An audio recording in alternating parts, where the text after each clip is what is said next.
little bit before 10 o'clock on Sunday, July 13th. Thursday night, I gave a quick 5 minute summary, a little summation, ideas, thoughts about what I thought of the Superman movie I had just seen. I finished that movie at around 10 p.m. and I did the live stream at 11:30, so it was about 90 minutes, uh, maybe a little bit longer, to think about the movie. And then I shot out some thoughts and some ideas. And I have since had many days. I've had a couple days to think more about the movie. Um, and today spoke to a lot of people and Friday and today, spoke to a lot of people who had not seen the movie or who had seen the movie, what they liked, what they didn't like. I got a little bit more um, thought into the whole idea of it, and I think that I'm ready now to give my final judgment, my real thoughts that I've taken away from the movie. Not so much about if you can go look on Thursday. I talk about David Cornswith and whatever her name is and Nicholas whatever his name is. They're all excellent. Um, I think that the movie is fun and the movie is well put together. But I think it is very much a superhero movie and not a film. But more than that, I'm thinking like what before I see a movie, I spend a lot of time, especially if you come down to the shop and talk to me about it. I spend a lot of time speculating on why they're doing what they're doing, how they're doing what they're doing. I'm very interested in the corporate use of these characters. Like for example, if you talk to me about the Spidey show that Marvel makes. I think it's brilliant. I grew up watching G.I. Joe and He-Man and all those shows that were made just to sell direct toys. And I think Spidey does a really good job of creating a cute, kid-friendly little show without any nuance to sell toys. It's not Sesame Street. It's not Animaniacs. It doesn't have layers. It's really basic. But it's well done for really basic, and it introduces kids to some characters who I think so far, the majority of their stories are meaningful. Ms. Marvel's in there, Reptile is in there. These are both characters who really don't have incredibly long existence. So kids get introduced to these characters and they can read more meaningful stories. Superman is a tricky one. We've done literally 4 episodes leading up to this Sunday, leading up to me seeing the movie about Superman. Superman is tricky. Superman is a corporate, uh, spokesperson for DC Comics for decades. DC used him as their spokesman. He was their main dude. Eventually, they were purchased by Warner Brothers, and they went even harder into this. Even though Warner Brothers made the vast majority of their DC money in their first few years of owning them, because they bought them in the 80s. They bought a share of them. I don't know if they fully owned them, but they had a share of them in the 80s. Batman made them a lot more money than Superman. Okay, Batman made them some serious change. But Superman was still the guy. He's still the icon.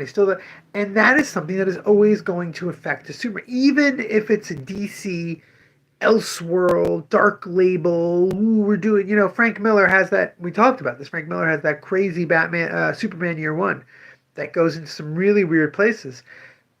But Superman doesn't like rape anybody. Like he's Superman. It's not going to happen. And I think a lot of the product value of Superman determined a lot about this movie. Now, let's start off before I get into that a little heavier. I think this is a very fun movie to go see if you want to go see a fun movie. I grew up in the non-corporate. Oh no, they were definitely corporate. The non-franchise movie times. Like there'd be sequels. It would be like, holy moly, they made a sequel to this. It wasn't like assumed. It wasn't built in. Now, when I was born, there were already like 3 Superman films. I lived through a 4th. They eventually made 3 or 4 Batman movies, but those were not seen as a franchise, a world. Batman placed the guy playing Batman 3 movies in. It was so corporate. It was so crass. It was so just Hollywood making a movie. We give a lot of crap too, and I did earlier today. Armageddon and Independence Day and all those movies. But in general, those movies were made to be fun, mindless entertainment. Most of these movies did not have uh, some big precept. No, nobody sat down and said, like famously Ben Affleck did say, why wouldn't they just train astronauts how to drill rather than bring a bunch of drillers up? Like, yeah, there's who puts gas in the Batmobile, right? Like, there's lots of holes and issues with all of this stuff, but there's something about the superhero universe as formed through the Marvel movies. Marvel does it. Uh, DC attempted to do it and has somewhat failed and is attempting it again. Uh, Valiant tried to do it. They did a Bloodshot movie that mentions Ninjak, then they did a Ninjak short film. Todd McFarlane has talked about the fact that they won't make a Spawn movie for him unless there's going to be a Spawn universe. There's going to be more. Rob Liefeld had this happen to him with many of these things. The Boys has a spin-off cartoon and had a bunch of specials, and that's how everything is viewed, and that is that Marvel. And that is, I think, one of the great strengths and weaknesses of this current Superman film. If that's what you're looking for DC, fantastic job. If that's what you're looking for Superman, Superman is the guy. He's the super. He represents the DC universe. He represents everything that DC is going to be like. You got that. But the problem with those films is that those films are made to be summer blockbusters, to butts in the seats, just fun entertainment. Most superhero characters were not made for that. And you're sitting here rolling your eyes. Oh, they're entertainment for children. You're right. You're right. Most superheroes, until the corporations got their hands on these, on Marvel, on DC, into the 80s, Marvel DC characters, they were just there to sell their own comics. But they were there to sell their own comics. They weren't there to sell merchandise. Stan Lee realized that there was tons of merchandise to be had that people hadn't yet glommed onto. So they made a Marvel record, and he made cartoons that were super cheap by cutting out the panels of the comics and making them out with. Like, all this stuff was done. They've done this, but the comics existed themselves to tell fun, entertaining stories for children. They were not butts in the seats spectacle. They were not, we're going to spend more money on this comic book because the return is going to be, we're going to sell so many more, but they're only going to print X amount. Movies have a different logic to them, and then movie universes, like I said, as done by Marvel or Disney, when you talk about Star Wars, they mean something different. The James Gunn movie's biggest weakness, like I said, its biggest strength, is that it is the beginning of a DCU universe. There is so much in this movie that is there to establish how the universe works, that it really, for me, detracted from the actual quality of the film. Not that they were badly done. They were beautifully done. They were wonderfully done. But when half of the audience laughs because they saw a Peacemaker for half a second on the TV screen, that's a failure in the movie. You've literally taken me out of the world of the movie to remind me that I'm watching a movie that's part of a shared world. I don't enjoy that. I hated in Winter Soldier. Winter Soldier, one of the best Marvel movies, but I hate when the bad S.H.I.E.L.D. agent is being threatened on the roof, and he's like, "We keep an eye on people like Stephen Strange." Like, we're gonna say Doctor Strange. We're just gonna throw out a bunch of names. Oh, here's Doctor Strange. You haven't heard his name before, but they've been keeping an eye on him. It pulls you out from it. Superman is filled with moments like that because it's the beginning of a new universe, and they're mostly very intelligently done. Things like that. They really add to the actual film you're seeing. But on the other hand, everyone understood. Like I was been saying this throughout the day. Everyone understood the assignment. actor-wise. Nathan Fillion is an amazing Guy Gardner. Um, I don't know the dude's name who played Metamorpho, but not Myrex. Myrex is a very different kind of guy, but he somehow captured the spark of what makes Metamorpho a fun and compelling character. Uh, he's not super bright, but because of his powers, he's learned a lot about the elements, and he wants to do the right thing, but he's constantly forced not to. And it was all in the movie with him. Hawker was tough and scary. That's Shiara since the Justice League cartoon really took that Hawk World version of her and put it in there. She was great. Mr. Terrific. I'm not a huge Mr. Terrific fan. Gene Yang wrote a really fun series with him a couple years ago. Before that, I found him to be a very bizarre need to have a smartest man in the room kind of character. It's really what he seemed to me. And that's what he was in this. Instead of having three characters who might have had different moments, it's Mr. Terrific coming through, and he does this moment for a superhero movie and that, and it all works. It's all very good. But if you don't like superhero movies, if like I saw at least 3 or 4 people who work in not superhero comic books, but comic books, being like, the actors were really great, and I really enjoyed mostly, but like, how stupid was that movie? Or how pointless? And I'm like, I'm really sad it had this and this and this and all these superhero movies stuff. Like, of course it did. It's a superhero movie. Hello? Hi. Hello? What? What? You just keep saying hello. No. You're doing anything. Okay. Anyway, so yeah, that's I think my full takeaways from that movie is if you go, well, I haven't liked Marvel movies since Avengers 2, and the only superhero movies I really like are Batman 89 and Superman 78, then yeah, you're probably not the audience for this movie. I think it is. Maybe I am.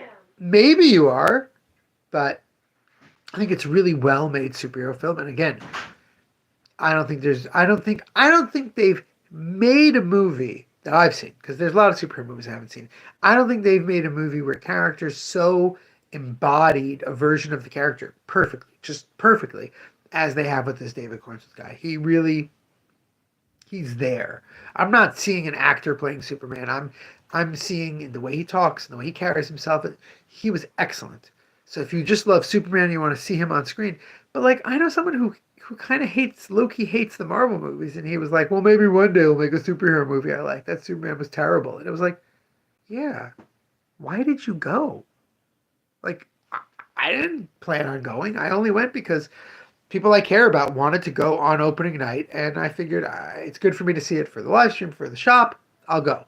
But like, I'm not like, I didn't go in there going, yay. I went in there going, all right, let's do this. It should be fun. Trying to have a positive attitude, but it's still a superhero movie.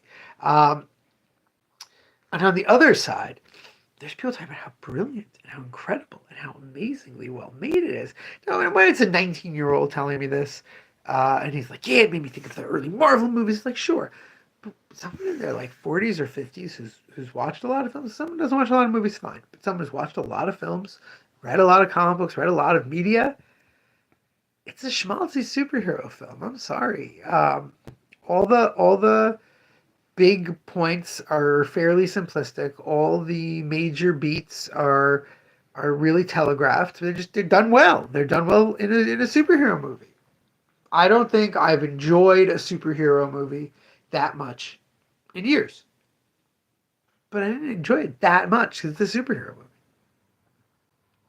Is that fair? Does that make sense? I would never tell someone not to see this, and I would, if someone told me they loved it, I would not be like, "Oh, something wrong with you." No, not at all. It's absolutely a lovable movie. It's absolutely a fun time. I just like, it's never going to be up there as an important. I don't know if a movie can still be an important movie to me. I don't talk about this a lot on a live stream, but I'm a reader. I really have moved away in the last 5 years from watching. I just don't watch things a lot. I'm like the opposite. I'm the anti-Chauncey Gardner. I don't like to watch. I'd rather read a book. Oh, Joe, I didn't know you were here. You cried the whole time? In a good way or a bad way? I cried once. I cried in the scene with Pa. I thought that was very well done. I really liked the way they did Ma and Pa. Um, you understand the Chauncey Gardner reference? Thank you.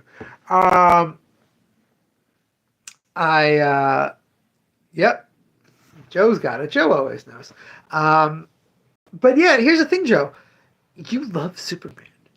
Maybe more than anyone on the planet. You and Elliot S. Megan, like you guys, you love Superman. I wouldn't begrudge you crying during that movie. It was a really well made Superman. I just wouldn't necessarily agree it's a well made movie, but it's a good version of Superman. Excellent Lex Luthor, wonderful Lois Lane. Um,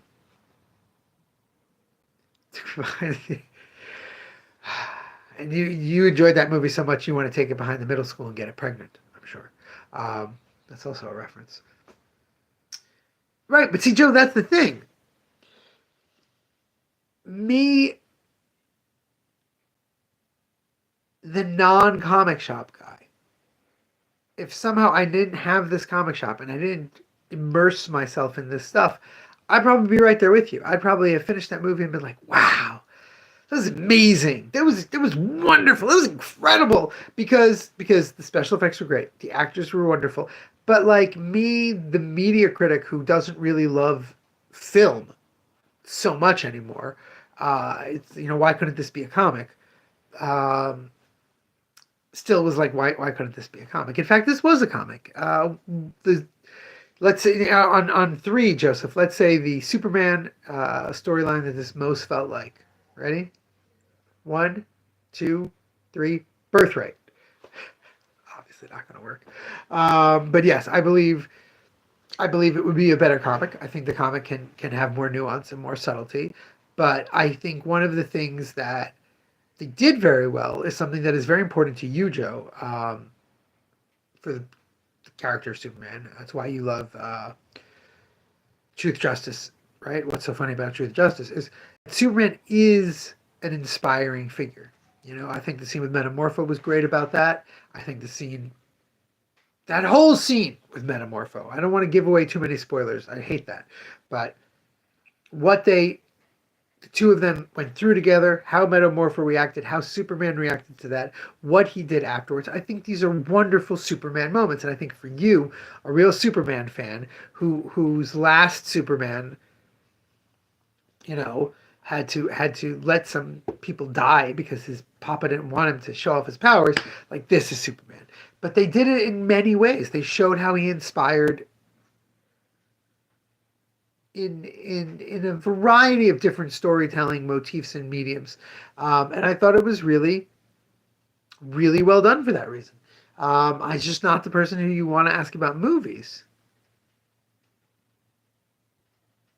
Oh, okay, okay, I'll give you that one too. I just meant there's a plot within Birthright where Lex Luthor is trying to make people not like Superman. But yeah, after Infinite Crisis, Busiek is definitely about Superman just trying to be the best person he can be, which is very much the vibe. See, here's the thing: the movie had like three things going on Superman wise. It had a plot, which was a very basic, standard Superman plot. Superman is involved in something that's making him look bad because secretly Lex Luthor is manipulating a lot of things. Then it had vibes, and the vibes were Silver Age, bright color, sort of ridiculous logic for a lot of things. And then it had accoutrement, it had pieces of the Superman universe, of the DC universe, Fortress of Solitude. Somebody spent a lot of time on that Fortress of Solitude trying to make sure that you could definitely recognize the Christopher Reeves Crystal Fortress of Solitude within it, while also get the feeling and the vibe of the old Golden Age and Silver Age Fortress of Solitude with its big open atrium and stuff like that. Or if you want to be really cheap, Frank Quitely's version of it, but Quitely's version is heavily referenced. It's heavily based on the 50s stuff. But anyway, there's a lot of that. And that's, I think, part of what made it feel so good was that It wasn't, oh, we're going to take the Superman story and we're going to try and do it on film. It took, well, we like this part of Superman, and we like this part of Superman, and we like this part of Superman. We're going to mush it all together. And the Busiak, then the last part of it was the theme. The theme was that Superman's just a guy trying to do the best. He's not super smart. He's not, able to think on a higher level than we are, and therefore make the right decisions, the right calls. He's just a dude trying to do the best. So you have all those things together, and you really feel like you're getting a new and interesting take on Superman. I think it was very good. I have a lot of quibbles and questions on it that I don't really think have anything to do with anything except the fact that I'm a massive nerd. I also don't want to give too many spoilers, but Joe, you on this for me. What is Supergirl? We know Supergirl. If you haven't seen the movie, I don't want to say anything, but we know Supergirl in this universe because she's the next movie. Supergirl, Woman of Tomorrow. How was she raised, Kara? She was raised with Kryptonian philosophy in Argo City. Like these are questions that the movie begs. And then the other thing that really bugged me, and I'm going to end on this because Margot is apparently not asleep and being very difficult. There are 2 lines. Okay, if you please put in the comments or message me. Actually, better if you message me so people don't get things spoiled. But there are 2 comments said by the Superman robot number 4. Alan Tudyk, of course, in another wonderful voice role. That